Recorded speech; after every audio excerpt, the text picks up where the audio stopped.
Everyone thinks living in Sydney is the most expensive thing to ever do to yourself. But is it really that expensive, or people are just exaggerating the cost of living in Sydney? Okay, hey guys, welcome back again to my channel. Today we are going to be talking about how to manage the cost of living in the most expensive city in Australia, if I do so say myself. Okay, I have been living in Sydney for 1 year plus, and navigating my way in a new country, in a new city has been so hectic. But that's why I have this channel, to help you settle in faster, quicker, and smarter, so you don't have to make the same mistakes I made, and you can live life and enjoy where you live. So today's video, we're going to be talking about how to manage the high cost of living in Sydney, and also help you save more money, because that's the whole point. The first thing first, I have done a video on the cost of living, like how much we spend a month in Sydney as a family of two. I'll leave the link to the video under the comment section. I have also done a video on how much you spend on groceries per week. I'll put the link of that video as well under the comment section. So those two videos will help you, because basically those are the most expensive things. Right. The first thing that you spend money on and how you can cut cost is your accommodation, where you live. That's the biggest chunk of money that comes out of your pay slips every 2 weeks. Okay, renting in Sydney can be expensive. I'm not going to come here and say, oh, it's cheap. No, but you have to find out that there are some suburbs that are still very affordable, like the western suburbs.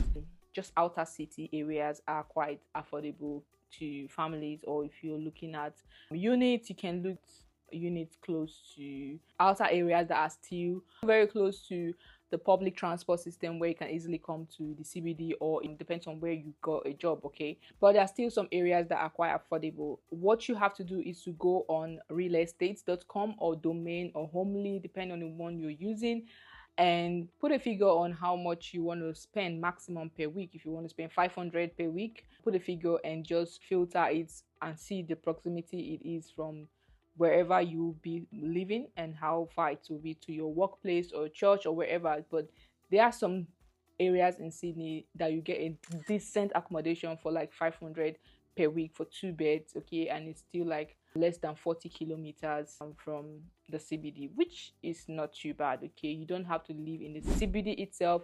You can save money on rent with that. If you're single, you can share accommodation if you don't mind. I know some people that don't mind. I've done shared accommodation before when I was single, so it did save me lots of money, because you can easily get a shared room. Maybe you have your own bathroom, but you can share the kitchen and other things, and then you can pay for like 400 per week, and that's you saving money on other bills, because it's all bills included. So that's the way you can save. Okay, and next thing you can save money on is, of course, groceries, like food. Look, I don't care how the economy is, but nothing in this world is coming between me and my food. I have to eat my Nigerian. See, I know other people say, oh, when you move abroad, learn how to eat. It's not for me. I have to eat my egusi, I have to eat my ogbono, I have to eat my catfish. But and people always say, oh, these African foodstuffs are expensive. Listen, let me tell you guys, that is why you have me here. But let me plug you to my original plug. See, this plug I'm giving you people, I'm sad I'm plugging you, but no, that's why you are here. Like, you subscribe to me, so I have to give you all the goodies. Okay, so this video is proudly sponsored by Charcoal and Shops. It's a brand I have used, tested, and trusted. In fact, guys, let's start from the fact that I don't recommend what I've not used. If you followed me for years now, you know that whatever they also recommend is like what I've tested, what I've used, and at the point of making the video, it is valid. Okay, so Charcoal and Shops is a brand here in Sydney that has a variety of African meals. You can buy food from there. Like if you're hosting a party, like last Christmas I traveled, so I was too busy to cook. I had to order meals from there. We ate and we enjoyed it. So yeah, they do have food items, but that's not what even I'm plugging you to. What I'm plugging you to is where you can get real vendors list. You see where to buy catfish, where to buy plantain, where to buy yam, where to buy egusi, ogbono, you know, like anything you are looking for is here in Australia. Okay, but where you can buy them here in Sydney, in fact, the cheapest you can get, And this is buying in bulk, because you all know that bulk buying food save costs, it saves you time. If you have a family, you don't want to be going to the shop every day. If you live like in the outer CBD area, you can't even be buying food one. You have to buy in bulk. You get save time of traveling to the city to buy things, or traveling around to buy things, as well as money. In fact, it's basic knowledge. Do you know if you buy from where your restaurants buy food to sell, you are going to be saving money? Okay, so how can you get this vendors list?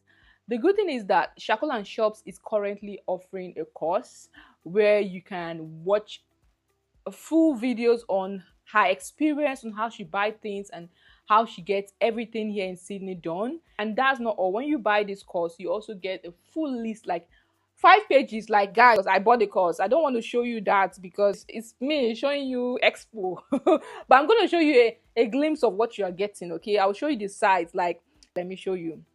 Okay, so I'm currently on the vendors list and I'm seeing where you can buy flour, vegetables, sauces, snacks like plantain, hey, yam, like in boxes, very cheap. And that's not all. She's got the vendors list with all the details like contact number, the location.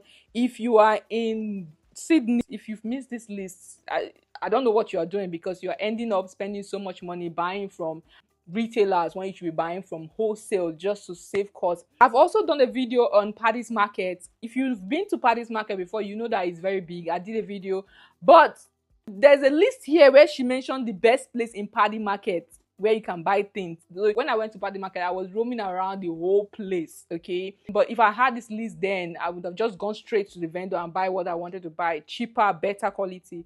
So yeah, get this list. I'll leave the link in the description box so you can get it. And the good thing is she's giving you a discount. So the cost is currently 90 Australian dollar, but if you use my code, I'm going to leave it on the screen, it's going to be NOSDEO, all caps lock. If you use that code, you're going to get 50% discount. See guys, it doesn't get better, but it's only going to be for the first 100 people, so you don't want to miss out. Even if you're not in Australia yet, if you are coming, as long as you know you're coming to Sydney, please buy this course. And no, it's not just Sydney. There are some vendors lists here that I think Victoria, I'm not sure, but basically I know if you're in Sydney, this course, you don't miss it. Okay, but yeah, that's it for getting cheap groceries. Thank you so much, Shackle and Shops, for sponsoring this video. So the next thing I want to talk about is budgeting. Okay, budgeting might sound so scary for someone that is just getting into it. However, I'm going to tell you that budgeting saves lives. Budget everything you need to use. Like, if you know you're spending 700 for this, budget 700 for that. In fact, sometimes even over budget so that you spend less and have some more money to save. So if you think your groceries for this month is going to be 300, budget 400. Okay, at the end of the day, you have some money, so it's like a buffer, so you're not spending the maximum amount you already budgeted for that. So when you budget, make sure you are keeping something for investment. Okay, I know it's hard, cost of living and everything, but even if you invest $50 per week, it is something. Okay, as long as you invest rightly. But this is not a financial advice, this is not an investment advice. Please do your research before invest money in anything, as your capital is always at risk. Okay, but I feel like I've been investing for like 4 years, and even though there are some times that my investment is on the red zone, I feel like there are more greens than the red. So I will take investing over just saving my money in the bank account. And by the way, with saving money in the bank account, I do have good banks that I use that have one of the highest interest rates with savings. Let me know if you need that video. I'm going to do a separate video because I don't want this video to be too long. But yeah, saving money in the bank is also good, especially when it's your emergency savings. You want to be earning money on that, as well as you want to have access to it in case of emergency, because it's emergency fund. You don't want to invest your emergency funds. Okay, so yeah, that is that for budgeting and investment. Let's go over to the next point. Get a side hustle or a passive income. Now, let me start by saying this will definitely depend on you as a person. Okay, Sydney is very huge. So but Sydney is the business hub of Australia. Anything business, anything side hustle, leave it for Sydney. And you see, that is why Sydney is expensive, because you have so many opportunities. Like, there's nothing you want to do here I can't do in Sydney. Okay, so get a side hustle. I know it is hard, especially if you are working a full-time job, but that's where passive income comes in. Okay, whatever you want to do, you can just plan it. Maybe I'll make a separate video on that, but depends on your personality, depends on what you want to do. But guys, in this economy, you cannot just have a full-time job that is the only thing you do. While I say yes, you can survive with it, but you want to do more than surviving with just one job. Okay, and you don't have to get a second job that is as draining as your first job. For nurses, you know what I mean. So for me, I do have so many passive streams of incomes. Most of you already know the obvious one is of course YouTube, but it's not for everybody, so I'm not going to dive into that. But definitely look for something. Check on your environment. What can you do to earn extra income? Because the cost of living is high in Sydney, side hustles pay so much. Okay, like the other day we had to get someone to come open our door because we locked ourselves outside, and guess how much we paid? I'm not even exaggerating. He spent only 1 second opening the door. I think they call them handymen. We paid a lot, and I'm just like, is it not something I'll go and learn in TAFE for a few months, and I'm starting to do this as a side hustle, and then I make so much money? You don't even want to know how much all people get doing Uber, like petty jobs that are not that stressful compared to like full-time working as a registered nurse. Okay, what they make so much money, and that is why it's a good thing to be here in Sydney, because there's so many avenues to make more money. Okay, you can also use the course I just talked about, how to get cheap groceries. You can use that course to start a food business. Look, there are not a lot of African stores that sell good food. I tell you, because you know me, I've tried most African stores, and most of their food, I'm sorry, it's not that great. I will be honest. So if you know you have the chef skills and you can cook, use that course, buy cheap food, cook and sell. You don't even have to open a restaurant. Just get a flyer and get people to order you for their parties, for their events, and you make money, good money, because you can serve a platter and you just take 350 like that. So yeah, there's money to be made, guys. There is. Okay, so that's one way. Another way to manage the cost of living here in Sydney is to utilize free activities. Now, lots of people want to have those outdoor lifestyle, and it is expensive in Australia, especially in Sydney. But there are so many free activities, like going to the beach is free. You don't have to pay to enter the beaches here in Australia. You can easily go to running clubs and lots of other clubs, lifestyle activities that are free. You don't have to pay monthly subscription to gym. If you want, if health fitness is your thing, please by all means pay. But I'm just telling you, there are so many activities you can do in Sydney that are free, that you don't have to spend so much money on, hereby saving you so much money in your bank account. Okay, so yeah, that's one of the points you should take note of. Another way you can save money is to review how much you spend per month. Get a pen, get a paper, just jot down how much you spend a month on things. You realize that some of the debit alerts you get, you can cut it down. Like, you can review your utilities, how much you pay for your electricity, how much you pay for your internet bills. If you shop around, you might be lucky to get something that is very cheap. Sometimes when we come into the country, we just want to get anything, let's just get. You can switch. Yeah, you can save money on that as well. But yeah, definitely have a look at your outgoings and look at what are not too beneficial. You don't need to have 2 subscriptions for movies. Like, pick one and use. Okay, we only have Netflix, but the thing is, you might think it's just $20, it's just $40, it's just $50. Sit down and see all those $20, $10, $5, all those small things you think are not a lot. Sit down, calculate it, and then add it and see how much it actually eating into your money. And if you save that money in a high yield savings account, how much you get back in profit. Okay, so at the end of the day, sometimes the little money is not that little. Another way you can save money while living here in Sydney is by using public transport. Hear me out. Driving a car might not be a luxury when you live abroad. It might be a necessity if your job needs it and all that. However, let's be honest, if you live in Sydney and you live close to the CBD, say 20-30 minutes in the CBD, you might not need a car, and you save money using public transport. Although, yeah, there will be a time where you just want that feeling of, I need a car, I want to drive. I'm currently in that phase that I've missed driving a lot, that I'm like, a smart thing the whole minute cannot go buy a car. But I'm just saying, we've survived like 1 year plus without a car, and we've saved a lot, because how much do I pay in transport? Very cheap. I've done a video, I'm going to put it there on the cost of how much we spend. But public transportation in Sydney is seamless, In the city, I don't know for outer suburb, I'm speaking from my own experience. Train is working, the buses are working, and it's cheap.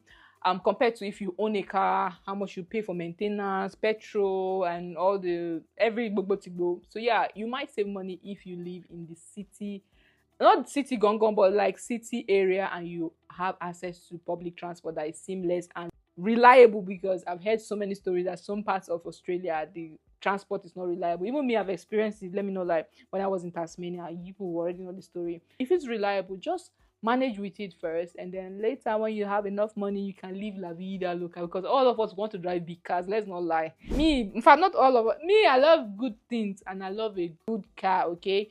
But if you're in the phase where you're looking at saving costs, just rethink your decisions, okay? Another way you can save costs while living in Sydney is by becoming a permanent resident. I know not everyone is lucky enough, but if you are in a situation whereby you can apply for a permanent residency here in Australia, please, I beg you, apply for it and get it, okay? It is a privilege to be a permanent resident in Australia. Let me not lie. It is actually a privilege, and I do not take it for granted. And coming to Australia with a permanent residence has to be, to date, one of the best decisions I and my family made, because the cost of health, if you go private, the cost is expensive. There are some benefits that we get as permanent residents that are not available for temporary visa holders. I think I've done a video on that, on 482 visas, the negative sides. I'll leave that video also in the comment section so you can watch. In general, you save money on lots of things if you're a permanent resident, okay? So by all means, get your permanent residency as quickly as you can. Even if you're here already, start applying 189, 190, so you can save money on Medicare. You can save money on lots of other benefits like childcare support and all that that you can actually have as a permanent resident. Yeah, okay, so that's another way to save cost. So this is basically all the information I have. I don't know if I've missed anything, but if I have, I'll do a second video as time permits. But let me know which of these things you think is the most important thing. For me, I think it's being a permanent resident, because everything is just easier when you are a permanent resident. Getting a job is easier, getting your way around, like working unlimited hours. All these things contributes to you living seamlessly in Sydney. So yeah, so this is the end of the video. Make sure you hit the like button, subscribe, and share this video with your friend coming to Sydney, because Sydney is unarguably one of the best cities in Australia, if I do so say myself. Okay guys, I'll see you guys in my next one.